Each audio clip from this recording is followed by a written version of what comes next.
오늘 우리에게 주신 하나님의 말씀은 누가복음 19장 1절에서 5절의 말씀입니다. 누가복음 19장 1절에서 5절까지 말씀을 한 목소리로 봉독해 올려드리겠습니다. 누가복음 19장 1절에서 5절 말씀 같이 읽겠습니다. 예수께서 여리고로 들어가 지나가시더라. 삭개오라 이름하는 자가 있으니 세리장이요 또한 부자라. 그가 예수께서 어떠한 사람인가 하여 보고자 하되 키가 작고 사람이 많아 할 수 없어 앞으로 달려가서 보기 위하여 돌무화과 나무에 올라가니 이는 예수께서 그리로 지나가시게 되밀어라. 예수께서 그곳에 이르사 쳐다보시고 이르시되 삭개오야 속히 내려오라. 내가 오늘 네 집에 유하여야 하겠다 하시니. 아멘. 오늘 하늘문교회의 말씀을 듣고 또 위클리 바이블 시청하시는 저와 여러분 모두 축복합니다. 오늘 본문은 우리가 잘 아는 이 세리장 삭개오의 이야기입니다. 그는 부자였고 또 높은 세리장이었습니다. 그래서 예수님께서 그 마을에 오신다는 소식을 듣고 가고 싶어 했지만 많은 사람들이 그를 미워하고 시기하였기 때문에 예수님을 차마 그 앞에까지 만날 수 없어 예전의 말로 따지면은 이 뽕나무에, 오늘 말씀에는 돌무화과라고 적혀져 있죠. 뽕나무에 올라갔어요. 그래서 그에게 이 올라가 있는 삭개오를 보시면서 주님이 말씀하시는 거예요. 삭개오야 내려오라. 이 짧은 부르심 속에서 예수님의 복음의 본질이 담겨 있는 줄로 믿습니다.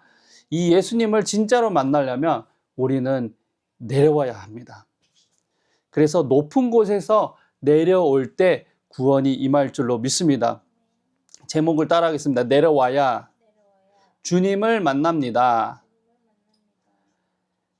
자, 첫 번째 메시지입니다. 삶의 왕자에서 내려와야 주님을 만날 수 있습니다. 삭개오는 단지 나무 위에 올라갔던 것뿐만 아니라 그는 세리장이었고 부자였으며 로마 권력의 대리인이었습니다. 그 자리는 세상의 왕자, 자기 통제의 보좌, 그곳에 앉아 있었던 것이죠. 우리도 여러분 인생의 보좌에 앉아 있습니다. 우리가 우리 주인 되어서 인생의 왕자에 앉아 있는 사람이 있다면 오늘 말씀을 듣고 삭개오처럼 속히 내려오라. 그 자리에서 속히 내려와라. 말씀하신 그 부르심에 응답하시는 저와 여러분 되시기를 축원드립니다. 자기 인생의 왕자에서 내려와야 주님이 다스릴 수 있는 것이죠. 이 오늘 빌립보서 말씀해 보게 되면요. 빌립보서 2장 6절에 8절 말씀에는 하나님은 원래 근본 하나님 그 자체, 예수님은 하나님 그 자체 본체셨어요. 그렇지만 자기를 낮추셔서 이 땅 가운데 오시고 그 작고 천한 인간의 몸으로 오셔서 이 땅에서 우리를 위하여서 십자가에 달려 죽으셨습니다. 그 예수님의 낮고 겸손한 이 모습을 우리가 따라가야 합니다. 요한복음 3장 30절에 보면요, 이 세례 요한은 당대의 유명한 아주 제사장들조차도 시기하고 제사장들조차도 와가지고 머리를 숙여서 세례 요한에게 물세례를 받을 만큼 그런 영적 권위가 있는 사람이었지만은 예수님을 만났을 때 그는 흥하여야겠고 나는 쇠하여야 하리라 이렇게 말을 한 거예요. 19세기 말 영국 최고의 크리켓 선수가 있었어요. 그 사람은 찰스 토머스 스터드라는 사람이었어요. 유산도 아주 많고요. 부유한 가정에서 자랐고 돈도 많았기 때문에 지금으로 따지면 엄친아 중에 엄친아요. 대형 스타고 또 연예인들 중에서도 탑 클래스의 연예인인 거죠. 명예도 높았습니다. 아주 인플루언서 중에 인플루언서인 그가 이 예수님을 믿고 그 복음을 위하여서 자신의 부를 가난한 사람들에게 나눠주기 시작했습니다. 그리고 중국과 인도 또 아프리카 등지에서 평생 선교사로 일을 했어요. 평생 선교사로 헌신을 했는데 수많은 언론과 사람들이 그를 보면서 아유, 저렇게 수많은 돈과 명예를 놔두고 또 저렇게 좋은 이 크리켓 이 선수 시절에 그 좋은 실력들을 놔두고 낭비를 하는 것 아니냐, 재능 낭비, 물질 낭비를 하는 것이 아니냐, 이렇게 조롱하면서 그에게 물어봤습니다. 그랬더니 그가 뭐라고 대답했냐면은, 만일 예수 그리스도께서 하나님이시고 나를 위해 죽으셨다면 그분을 위해 내가 드릴 수 없는 희생은 없다라고 이야기를 한 것입니다. 여러분들이 귀하다라고 느껴지는 이 삶의 왕자가 있습니까? 아, 이것만큼은 내가 차마 내려놓을 수 없어. 그것이 무엇이든지 간에 거기에서 내려오시는 저와 여러분들이 되시길 축원드립니다. 하나님은요, 우리에게 맡겨주신 것을 나만을 위해서 쓰지 않기를 바라셔요.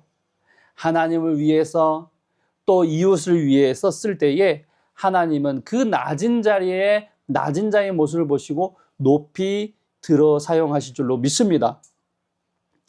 한국의 이 현대 건축의 아버지라고 불리는 이 김중업 건축가님이 계셔요.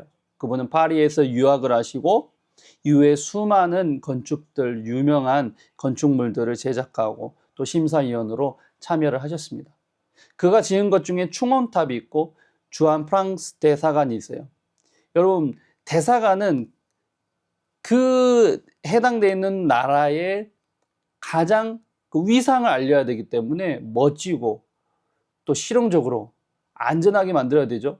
근데 그 주한 프랑스 대사관을 지을 만큼 아주 실력이 좋으신 분이셨어요. 그럼 그가 성공의 정점에서 허물을 느꼈습니다. 말년에는 이 암투병을 하게 된 거예요. 그러한 가운데 주님의 은혜로 복음을 듣고 회심하게 된 줄로 믿습니다. 그는 병상에서 인생을 내가 너무나도 높게 지었다. 그러니까 인생을 마치 건축물로 비유한 것이죠. 인생의 이 건축물을 너무 높이 지어버렸다. 이제는 주님의 계시는 그 아래로, 주님 아래로, 주님의 발 아래로 내려가고 싶네라고 고백을 하면서 자신의 교만함과 인생의 방향을 되돌아보게 되었다는 소식을 들었습니다. 이 글을 읽고, 아, 그렇다. 내가 만약에 시한부 선고를 받은 인생이라면 그 남은 인생을 어떻게 살아야 될까? 저도 그렇게 생각을 하게 됐습니다. 제가 이 전주에 혈압이 갑자기 확 높으면서 요리를 하다가 왼쪽이 이렇게 좀 힘이 빠지고 막 기분이 이상하더라고요. 그래서 이게 무엇인가 이렇게 인터넷 찾아보니까 일시적인 좀 뭐라 하죠? 뇌경색 이런 거일 수도 있다. 근데 제가 그런 말을 들으면서 뭐 우리 어머니도 뇌경색 뇌출혈로 돌아가시는데 막 이런 두려움이 찾아오는 거예요. 근데 제가 첫 번째로 드는 생각은 뭐냐면은, 이렇게 어린 아이들을 놔두고 사랑하는 아내를 놔두고 빨리 갈 수 없구나.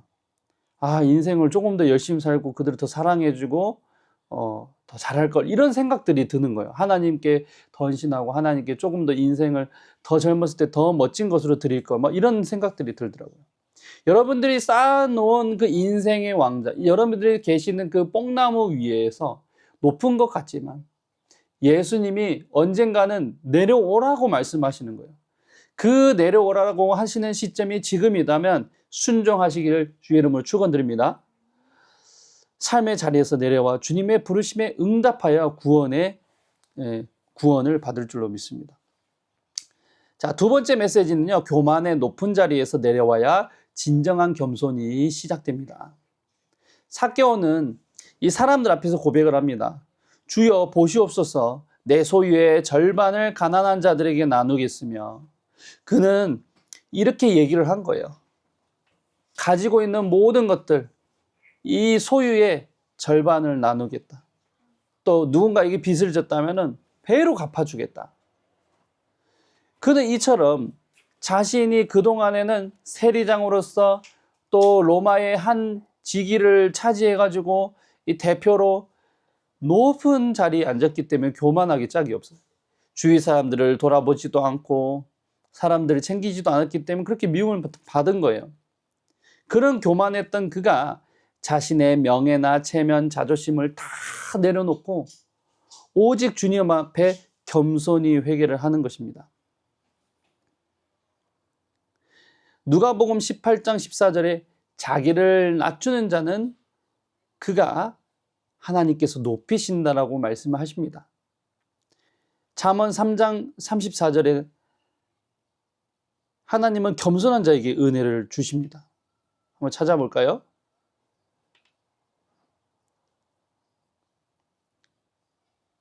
잠언 3장 34절 제가 대신 읽어드립니다. 진실로 그는 거만한 자를 비웃으시며 겸손한 자에게 은혜를 베푸시나니 그랬습니다. 은혜를 겸손한 자들에게 하나님께서 베푸시는 거예요. 하나님은 교만한 자를 멸시하시고 아주 싫어하십니다. 아브라함 링컨은요, 이 세계에서 모든 사람들에게 아주 인정받고 존경받는 인물로 유명합니다. 윈스턴 처칠은 링컨을 향해서 자유를 위한 인간 정신의 불멸의 등불이다라고 얘기를 했어요. 그리고 톨스토이죠. 이 사람은 세계를 어디를 가도 링컨만큼 존경받는 지도자가 없다라고 얘기할 만큼 아주 칭찬을 많이 했습니다. 이처럼 사람들이 많이 존경하고 그를 위대한 사람으로 뽑지만 오히려 링컨은 겸손했습니다. 하나님 앞에 자신을 낮추고 사람들 앞에 자신을 낮춰서 그가 했던 업적보다 자신을 낮추면서 매일 무릎을 꿇으면서 기도를 했던 것이죠. 이 16대 대통령 링컨이 남북 전쟁을 치르면서 격변의 시기를 겪었어요. 그러면서 하나님 앞에 자신을 낮추고 매일매일 기도했습니다. 그는 대통령으로서 무게를 감당하며 이렇게 고백을 했습니다. 나는 매일 무릎을 꿇고 기도하지 않으면 버틸 수가 없다.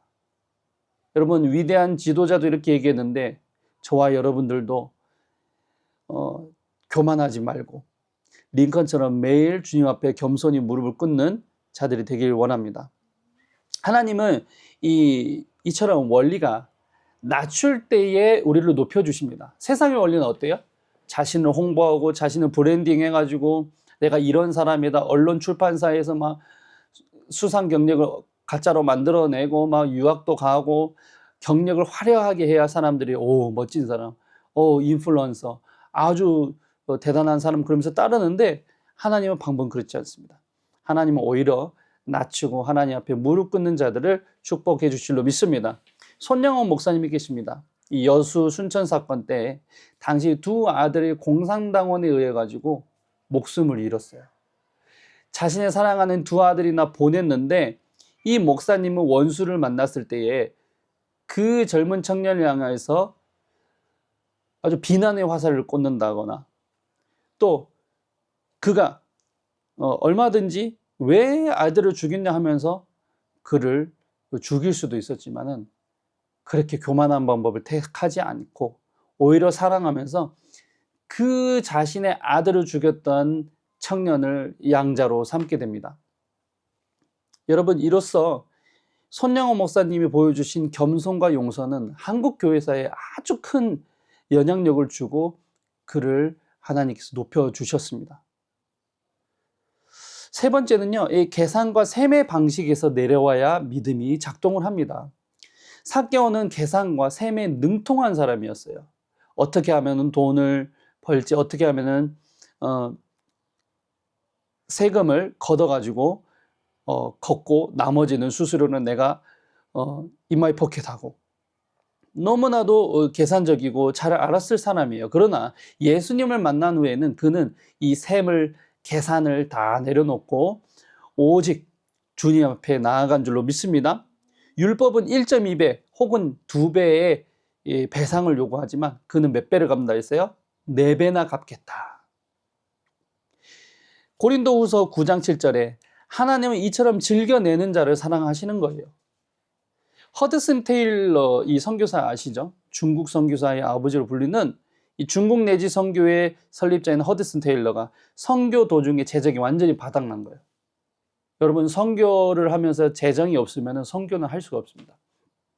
수많은 선교사들도 있지만은 후원 선교사가 왜 있느냐?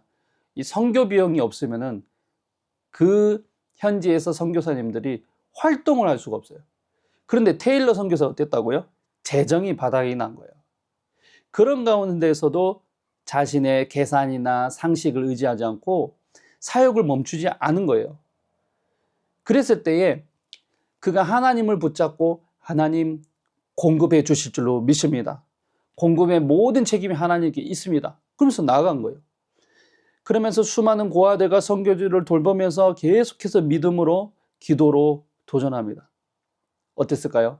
하나님이 역사하신 줄로 믿습니다. 그래서 그의 소식을 듣고 신문을 통해서 많은 후원의 손길이 공급이 되었다는 이야기를 들었습니다. 여러분, 이처럼 우리가 신앙생활을 하다 보면요, 정말 많은 이 교인들을 만나게 되는데 제 주위에도 신앙생활을 계산적으로 하시는 분들이 있어요. 자기의 머리로 이득실을 따져가면서 무엇이 내게 유익이 되겠는가? 이 교회 안에서도 내가 뭔가 조금 얻어먹을 게 있는가? 내가 셀을 리더를 하면서 이게 내가 봉사를 하는 게 나의 시간을 뺏기는 거 아닌가? 그런 사람들은 1년이 가도 봉사도 안 해요. 1년, 2년, 3년이 가도 이 정착도 못 하다가 결국에는 다른 교회, 또 다른 교회, 편하게 다닐 교회만 찾아다니면서 자기의 유익을 위해서 찾아다니다가 적응을 못하고 계속해서 신앙생활을 방황합니다.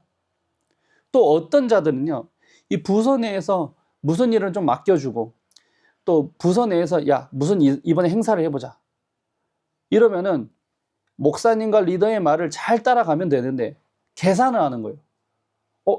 이번에 이 행사를 하면은 나한테는 이게 좀 불리한데,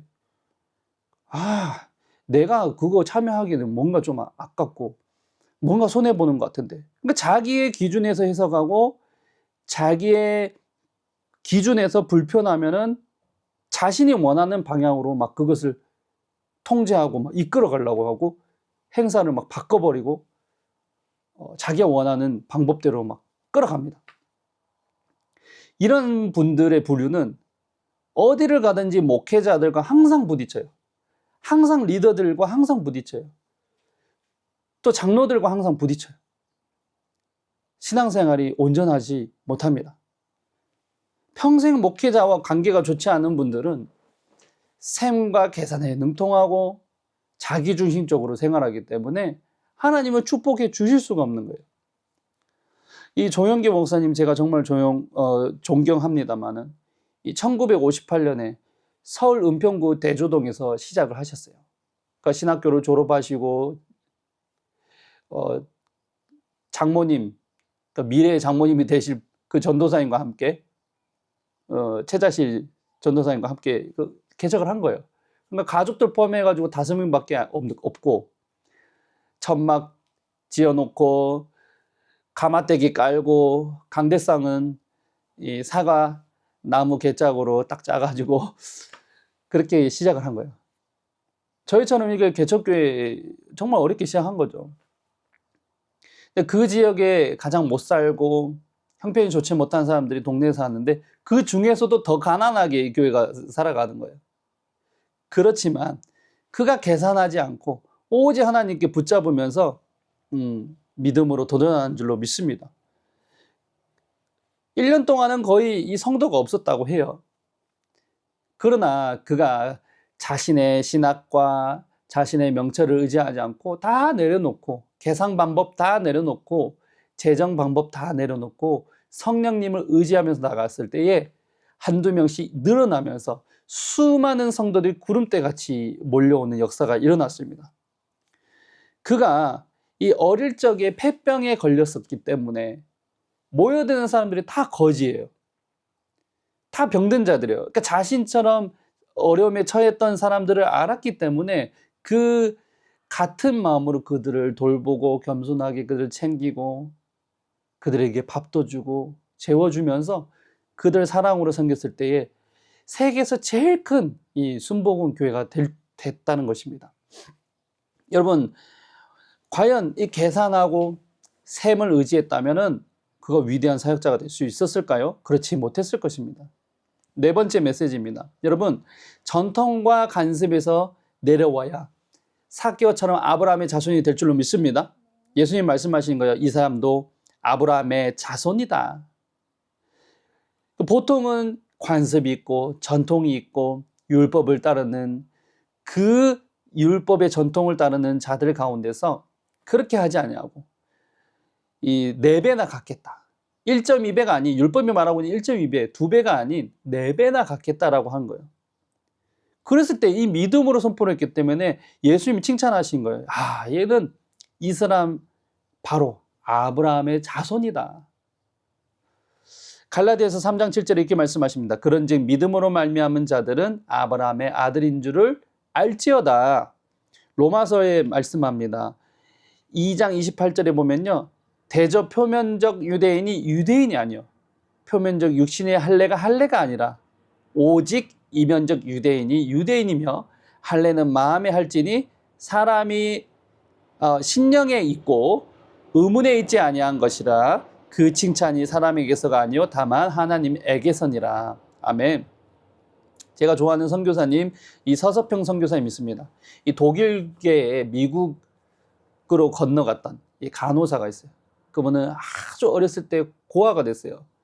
어머니도 버리고 아버지도 버리고. 그런 그가 호렬단신으로서 이 조선에 와가지고 평생을 고아와 과부들을 섬기고 거지들을 섬기고 나병 환자를 섬긴 거예요. 그러면서 복음을 전했어요. 자신의 어머니에게도 버림을 받았지만 그것으로 그냥 슬퍼하고 잊지 아니하고 모든 관습, 문화적인 관습도 버렸죠. 생활 방식도 버렸죠. 전통도 버렸죠. 이런 모두 다 버려놓고 조선 여성들처럼 한복을 입고 같은 음식을 먹고 자신을 낮추면서 결국 그가 죽었을 때는 이 옥수수 강냉이 2호밖에 없었어요. 그것처럼 겸손하게 살아갔을 때 조선의 어머니라고 불림을 받았다는 것입니다. 서서평처럼요, 우리도 이처럼 부르시는 말씀이 어떠한 곳이든지 우리는 주님이 말씀하시면 전통과 관습을 모두 내려놓고 다 주님 앞에 나가야 돼요. 우리가 살아온 방식과 말씀이 부딪힐 때 여러분 무엇을 할 겁니까? 나의 전통, 내가 갖고 있던 관습하고 부딪힐 때 여러분은 말씀을 택할 자신이 있으십니까? 다 그럴 줄로 믿습니다. 여러분, 우리가 교회든 어떤 큰 교단이든 전통이 중요한 것이 아니에요. 전통보다 말씀이 더 크다는 것을 명심하셔야 됩니다. 교리도 중요하지만 교리보다 하나님의 말씀이, 그 진리가 뭐라고 하시는지가 우리에게 더 중요합니다. 한국교회가요, 이 배도와 우상숭배에 가담을 했어요. 그래서 수많은 이 세월 동안에 하나님이 축복도 주시고 부흥도 주셨지만은 우리가 한국교회가 회개할 점이 바로 우상숭배를 버려야 돼요. 그리고 이 교권주의, 교단주의를 버려야 해요. 이 대형 교회들이 지금 WCC 가입돼 있고 WEA를 함께 하려고 하고 또 로잔 대회 같이 이 WCC 인사들이 함께 섞어져 있는 그런 로잔 대회도 함께 해버리고 하나님은 이것에 대해서 반드시 심판하십니다. 탈퇴해야 된다고 성도들도 말하고 많은 사람들, 목회자들이 얘기를 하면은 아니다. 이 전통을 하루아침에 버릴 수 없다. 우리 신앙의 선배들이 해왔던 이 WCC 가입을 한순간에 탈퇴할 수 없다. 이렇게 얘기를 하는 거예요. 여러분, 그것보다 우린 예수님께 돌아가야 되고 말씀 앞에서 우리가 회개하며 철저히 돌아가야 될 줄로 믿습니다. 결론입니다. 여러분, 삭개오는요, 나무 위에서 내려왔을 뿐만 아니라 자기 인생의 높은 자리에서 내려왔습니다. 교만의 자리에서, 계산에서, 전통의 틀에서 내려왔어요. 그래서 예수님은 선언하셨습니다. 이 낮은 자리, 뽕나무 높은 데서 내려왔던 삭개오를 향하여 오늘 구원이 이 집에 이르렀다. 할렐루야. 예수님은 오늘도 저와 여러분에게 말씀하십니다. 누구야? 아무개야? 속히 그 자리에서 내려와라. 삭개오야 내려와라. 누구누구야 내려와라. 그 부르심에 응답하시는 저와 여러분들이 되시기를 주의 이름으로 축원드립니다. 우리 같이 기도하겠습니다.